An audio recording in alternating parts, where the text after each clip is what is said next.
네, 봄의 시장님 슈퍼챗 쏴주셨네요. 감사합니다. 네. 네, 젠파랑이님 새벽까지 톡하면 사귀는 거 아니냐고 하셨네요. 자, 웃고살자님, 왕볼라구님 오셨고요. 분노의 똥침님도 오셨네요. 예, 오래간만에 뵙는 것 같습니다. 자, 그러면 세 번째 주제 넘어갑니다. 자, 세 번째 주제 들어가기 전에 물 좀 한 잔 하고요. 제가 스트레스를 진정을 하고 들어가겠습니다. 자, 세 번째 주제는요, 김두관 얘기입니다. 요새 김두관이 참 말을 함부로 하죠. 이 양반 한때는 참 리틀 노무현이라 불릴 정도의 사람이었는데 요새 이 양반의 태도를 보면은 리틀 수박인 것 같습니다. 남해는 유자가 유명하지 수박은 그닥 안 팔리는데 어쩌다가 이렇게 이분이 이렇게 됐는지 모르겠네요. 하루하루 이상한 소리만 쏟아내고 있는데 도대체 이 사람은 정치를 현실 속에서 하는 건지 자기 머릿속에서 자기 만족을 위해서 하는 건지 모르겠습니다. 자기만의 세계에 갇혀서 자기만의 화법으로 얘기를 하고 있는 것 같아요. 뜬구름 잡는 소리만 하는 것 같습니다.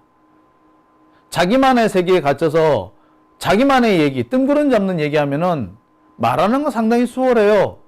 하지만 그 얘기는 전혀 현실성이 없죠. 착하게 살아야 한다. 둥글둥글하게 살아야 한다. 남들이 뭐라 그래도 내가 꾹 참고 꿀꺽 참고 넘어가면 된다. 참을인자 세계면 살인을 면한다. 좋은 얘기죠. 하지만 우리가 살고 있는 현실 세계 그렇게 녹록치 않습니다. 참을인자 세계면 정신병 걸리죠. 우울증 걸립니다. 그게 우리 현실입니다. 착하게 살자. 착하게 살면은요 바보 취급을 당합니다. 둥글둥글하게 살자. 예, 손해보기 딱 좋죠. 호구 잡힙니다. 그게 우리 현실이에요. 아무리 좋은 얘기 하는 것도 현실과 거리가 있으면 그거는 뜬구름 잡는 소리이고 솔직히 짜증나는 얘기죠. 누구는 그렇게 살고 싶지 않아? 누구는 착하게 살고 싶고 누구는 둥글둥글하게 살고 싶지 않고 누구는 참으면서 살고 싶지 않아? 그런데 현실이 그렇지 않잖아요. 그런데 참아라 하면 얼마나 스트레스 받습니까? 아우, 그런 말 하는 사람이 더 짜증나죠. 요즘은 그런 식으로 말하는 사람을 꼰대라 그러던가.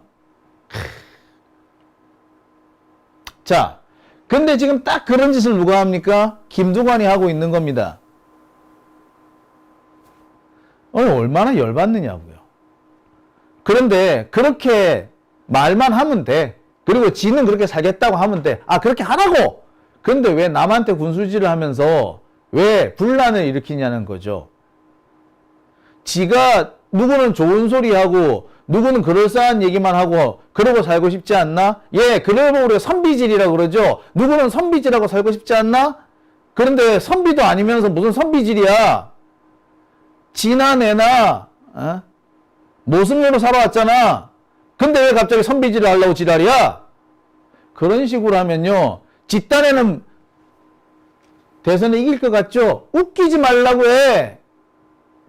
솔직히 우리가 왜 권력을 빼앗겼습니까? 문재인 정부 그렇게 많은 치적을 쌓고 나라 위상을 완전히 초현대국가 초선진국으로 만들어놨는데 그랬는데 왜 우리가 권력을 뺏겼나요? 예, 맞아요. 선비질을 했기 때문에 뺏긴 겁니다. 그 엄청난 치적을 쌓아놓고 개혁을 못했기 때문에 진 거거든요. 예, 맞습니다. 그래서 제가 이런 제목을 세운 겁니다. 김두관 니처럼 하면은 다음 대선 진다고. 또 0.7% 차이로 질 거야. 솔직히 말해서 심상정이가 왜 우리 편 안 들은 줄 아세요? 민주당에 와가지고 붙어가지고는 먹을 게 없거든. 윤석열한테 붙으면 먹을 게 있거든. 검찰로부터 보호 우리 쪽에서는 안 해줄 거거든.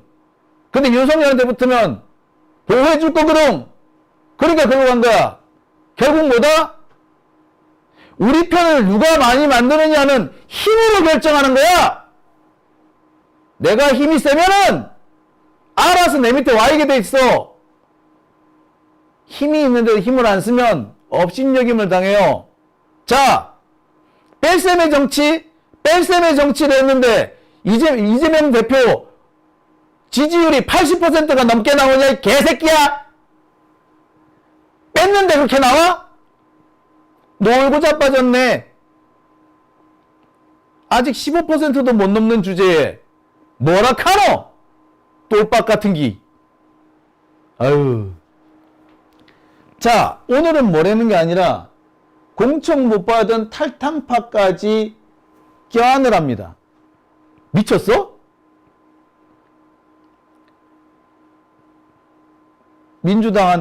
민주당이라는 그 자리에 똥 싸고 오줌 싸고 침 뱉고 나간 자들을 감싸안으라고? 미친 거야? 왜 그래야 되는데?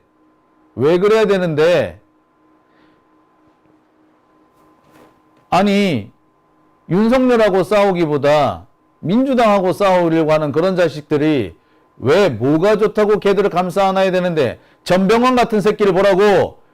전병헌 문재인 정부 1호로 검찰한테 붙잡혀가지고 감옥 간 놈이잖아요. 그자가 정치활동 시작하자마자 재개하자마자 한 게 뭡니까? 이재명 욕하는 거였잖아. 그런 새끼를 감싸안으라고? 돌았니? 그런 새끼들을 감싸 안으면 호구 잡혀요. 호구 잡혀. 이런 식으로 얘기를 하는 거는 조중동이나 좋아할 뿐이지 아무도 좋아할 일 아닙니다. 왜? 지지자들, 시민들의 의사와는 정반대로 간대. 시민들 얘기를 귓구멍에 안 들리나? 조중동이 떠버리는 얘기는 그렇게 쏙쏙 귀에 들어가고, 시민들이 반발하고 화내는 거는 미친놈이 떠버리는 걸로 보이나? 무식한 새끼들이 어거지 쓰는 걸로 보이나? 지지자들을 무식한 놈 취급하고 훌리건 취급하는 그런 김두관이 과연 지도자로서, 정치 지도자로서 자격이 있다고 생각하십니까? 예, 김두관은 그러고 있는 거예요. 아, 참. 그러면서 뭐라고 그럽니까? 안철수하고도 적극적으로 했어야 되고, 이낙연도 떨어져 나갔고, 다 저쪽으로 갔대. 예? 심지어 심상정도 절로 갔대. 심상정이 이재명한테 왔을 것 같아요? 심상정한테 이것 주고 저것 주고 협조해 줄게. 그러면은 심상정이 올 것 같았어요? 아니, 심상정은요, 검찰한테 물린 게 있었어요. 캐비넷이 있었다고. 절대 안 왔어. 뭘 알고 떠들라고. 예. 내 주변에, 이재명 주변에 사람을 모으려면 이재명이 강해야 되는 겁니다. 민주당 주변에 사람이 모이려면 민주당이 강해야 돼요. 강한 자 밑으로 사람이 모이지, 호구한테 사람이 모이지 않아요. 호구한테 모이는 사람은요, 뜯어먹으려 하는 자들이지, 우리 편이 되지 않습니다. 이게 냉정한 현실이에요. 정치는 현실이지, 꿈꾸는 게 아닙니다. 우리는 더 나은 세상을 꿈꾸어야 하지만, 정치는 현실에서 해야 되거든요. 자, 그리고요, 정치는 힘입니다. 힘! 쥐뿔도 모르는 새끼가 말이야. 아유, 도대체 지금까지 나이를 그따구로 처먹고 뭐하고 살았느냐고. 아직까지도 동생한테 질질 끌려서 다니나? 아니, 그렇게 해서 오면은 동생 따라서 개혁신당 가라고. 김두관이 이러니까 누가 좋아합니까? 예. 적폐 수구 언론들이 열광을 합니다. 발광을 떨어요. 이러니까 지가 잘한다고 생각하는 모양이지. 수구 적폐 언론들이 좋아하면은 그게 지가 잘하는 걸로는 아는 모양이지. 수구 적폐 언론한테 노무현 대통령을 잃었는데 지금 수구 적폐 언론한테 환호한다고 좋아하는 거야? 왜? 그랬으면 일찌감치 노무현 등에도 칼 꽂지. 왜 그랬어? 자, 윤석열과 싸우지 않는 자와 어떻게 연합을 합니까? 그리고요, 안철수가 민주당에 올 것 같았어요? 그리고 대선 때 딴짓한 이낙연, 그런 사람이 이제 와서 민주당 돌아온다고 무슨 도움이 되겠습니까? 자, 제가 하나하나 짚어볼게요. 안철수가요, 왜 국힘당 갔겠습니까? 얻어먹을 게 있었게 간 거예요. 예. 안철수가 자기한테 자기 몫을 지켜줄 사람, 예, 윤석열이라 생각했던 거예요. 그래서 간 거예요. 그리고 냉정하게 우리 생각해 봅시다. 안철수가 국힘당 윤석열한테 갔는데 그럼 안철수 지지한 게 다 그럼 윤석열한테 갔을까요? 아니요. 아시다시피 안철수가 사퇴하고 난 다음에 그 지지율은 반으로 딱 쪼개져 가지고 절반은 윤석열한테 갔고 절반은 이재명한테 왔어요. 기억하시죠? 아주 안 좋게 보더라도 윤석열한테 많이 갔다 하더라도 대부분 상당수는 투표 자체를 안 해버렸습니다. 그게 안철수 쪽이에요. 근데 안철수가 우리 쪽에 왔다고 올 것 같아? 아니요. 안철수 지지하는 자들은요, 또 투표를 안 하거나 윤석열 지지로 넘어갔을 애들이에요. 그게 덧셈이 될 것 같아? 덧셈 안 돼요. 절대로 덧셈 안 돼. 이낙연이 무슨 덧셈인데, 이낙연 끌어온다고 지지자가 중도층이 올 것 같아? 이낙연이 무슨 중도인데? 이낙연 지지하는 중도가 어디 있는데? 이낙연 지지하는 중도가 있으면, 그러면 지난번에 총선에서 그러면 몇 석이라도 나왔어야지. 서너 석은 나왔어야지. 기껏 김종민 하나 됐잖아. 김종민도 민주당이 거기서 갑자기 출마를 못하게 되면서 어부질이 얻은 거잖아요. 에?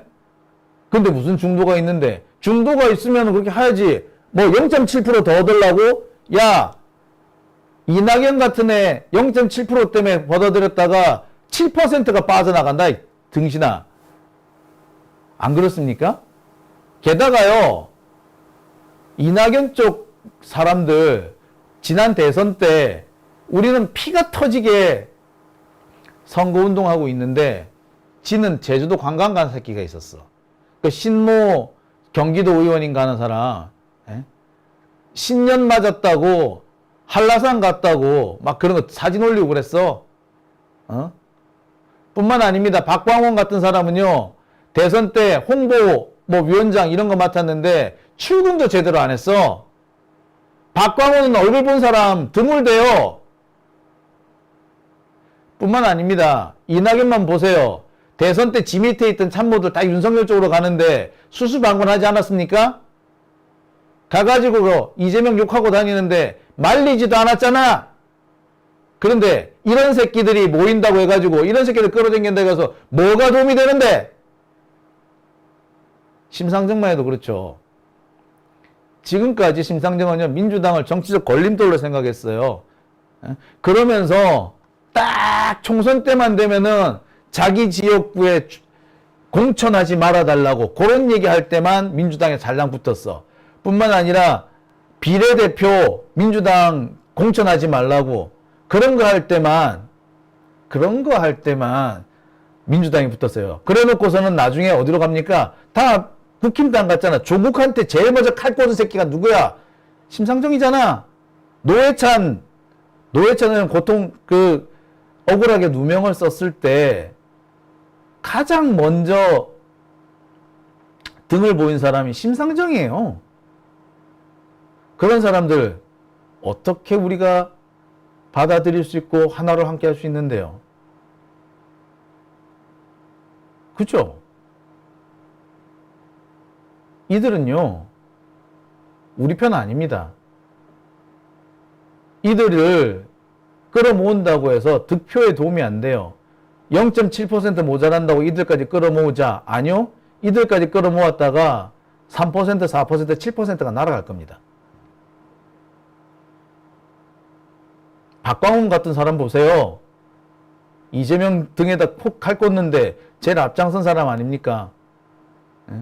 이재명 대표 체포동의안 통과됐을 때 본인이 책임지고 물러나야 되는데 안 물러나려고 뻗대던 사람 아니에요.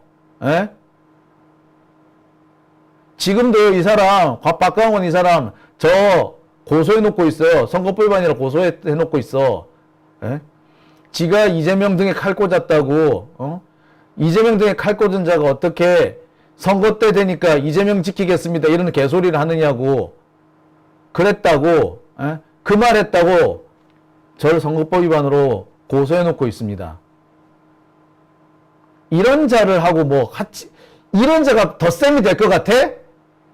지랄하고 자빠졌네, 아주. 아유. 김두관은 정신, 아직까지도, 이 사람은 제가 볼 때 과대평가가 돼 있었어요. 과대평가돼 있었던 겁니다. 솔직히 말하자면, 김두관이 남해 군수 된 것도, 그, 고현면 면민들이 설쳐서 된 거 아닙니까? 남해군의 그 군민들 중에서 제일 단결이 잘 되고 제일 영향력 많은 데가 고현면하고 남해읍인데 남해읍 고현면이 두 군데서 적극적으로 나서줬기 때문에 된 거 아닙니까? 뭐 이 사람이 뭐 민주적이라고 된 줄 알아? 아니잖아.